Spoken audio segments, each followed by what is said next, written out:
Imagine a kid from Middletown, Ohio, a Rust Belt town where factory whistles once blew and hope still echoes in old downtowns. That boy didn't start with pedigree or privilege, he started with grit, chaos, and a story worth telling. This is J.D. Vance, a Marine, memoirist, senator, and now Vice President of the United States. A tough beginning. Born James Donald Bowman on August 2, 1984, Vance's early life wasn't a feel-good movie. His mom faced addiction. His dad wasn't in the picture. Stability came from his grandparents, the figures who grounded him and taught him to fight his way forward. Eventually, he took their last name, Vance. Some people tell their stories. Vance wrote his, and it became a national talking point. Marine, scholar, memoirist. After high school, Vance joined the U.S.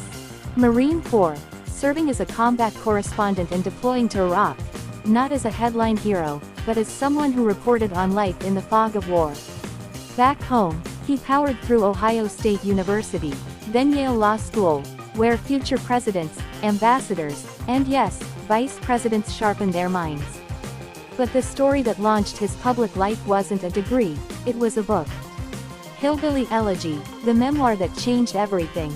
In 2016, Vance dropped Hillbilly Elegy, a memoir about his upbringing and the decline of working-class America. It exploded onto the national scene, becoming a bestseller and soon a Netflix film.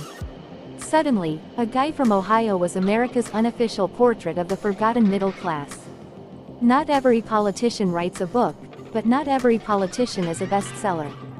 Ohio, the Senate, and the climb to power. Politics wasn't the plan, but sometimes life gives you a megaphone you can't ignore. In 2022, Vance ran for U.S. Senate from Ohio, his first political office.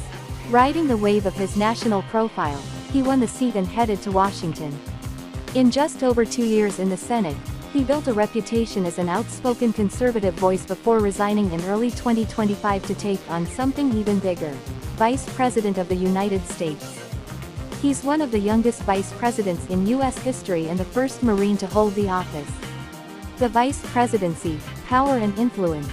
Since January 20, 2025, Vance has been serving as VP alongside President Donald Trump. But this isn't a ceremonial perch. He's been active in policy, diplomacy, and political strategy. He's also taken on extra duties, including serving as finance chair of the Republican National Committee, building political muscle for the party ahead of the 2026 midterms. Think vice presidents are just supportive sidekicks? Think again. Vance's role in party finance makes him one of the most politically powerful VPs in modern times. Beyond politics, controversies and conversations. A big public role means big public scrutiny.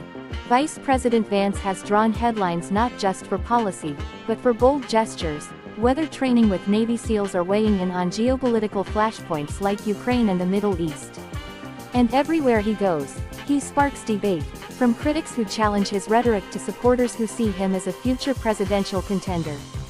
What comes next? So where to now for J.D. Vance? Some see just a vice president. Others see a future contender for the presidency, already topping straw polls and jockeying for conservative support for 2028. New York Post.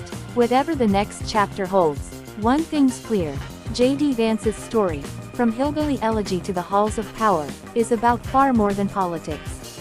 It's a tale of reinvention, resilience, and a voice that refuses to be quiet.